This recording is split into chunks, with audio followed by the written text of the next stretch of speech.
Hello and welcome to Lymphoma Awareness blog number 3 of 2022. As I said, you get a week of these. Yesterday I think I mentioned that I would tell you a little bit about why certain types of lymphoma are more treatable than others now. That is. And as I explained, my type of lymphoma, the one that's left with me, is called follicular lymphoma and comes under a huge umbrella of non-Hodgkin's lymphomas, of which there are many different ones. Many years ago, treatment for blood cancers was pretty random because it's a very hard thing to target. If you think about it in terms of what you know about other types of cancers, normally somebody might have chemotherapy and then the targeted bit is the radiotherapy where they kind of shoot whatever tumours there are to actually make something very, very directional. And of course, with blood, you can't do that. And therefore, the chemo was only ever as random as it is in all other cancers. And therefore, hopefully gets rid of bad cells, but also gets rid of good ones and can be quite pernicious and nasty. But what they developed over a course of time are things which are called monoclonal antibodies. So lymphoma cells, the ones that aren't doing very well, end up with a kind of protein on their surface.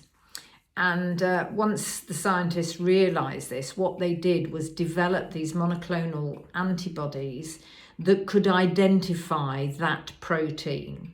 So when they come to mix chemotherapy, and I say mix advisedly, all chemotherapy mixes, as far as I understand it, are different depending on what you have and also on your own personal situation, because they can modify the drug one way or another to help you with certain things.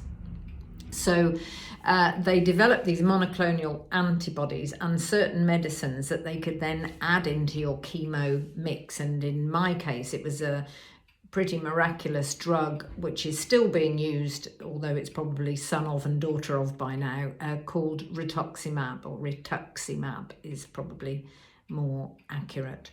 And it therefore acts rather more effectively than some chemo for other types of cancer, because it just waves its little flag, if you like.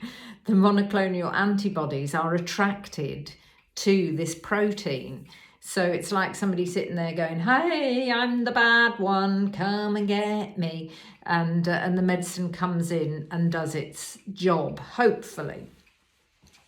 So in my case, that was extremely effective because they targeted the proteins, and this type of treatment also tends to cause less damage elsewhere, but can cause damage. So you can still get loss of feeling in your fingertips. I have a little bit, but it doesn't affect my playing, so that's fine. Some people lose feeling in their feet from chemotherapy, all kinds of bits and pieces.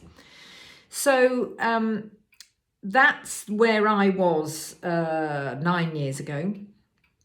And then we have obviously continued research. Now, one of the things I found interesting is you may or may not be aware that over the last few years, they have discovered that not all breast cancers were the same. At one time, pretty much, if you had a breast cancer, in some places it was like, right, okay, straight to surgery, etc., etc. Now they're aware there are different types and types that grow at different paces, and therefore their understanding is that certain types of medicine will work better on these types of cancers than others, and surgery is the only thing that might work for other stuff. So in my case, with this particular type, they have now also discovered that it's not the same for everybody. So they're the bad. You remember, I had two types. I have the slow growing one that's never going to go away, the follicular lymphoma, which will need treatment at various points in my life, so they say. But it had turned into this other one, the diffuse B-cell, large diffuse B-cell lymphoma. And they have now discovered that there are different types of B-cell lymphoma, some of which you would probably have guessed respond better to some treatments than others. So again, it's becoming even more targeted, and that gives a lot to hope for across the cancers, but also for anybody like me affected particularly by blood cancer. If you don't know what it is exactly, so I'll say it's a blood cancer. It affects your lymphocytes, so that's your white blood cells.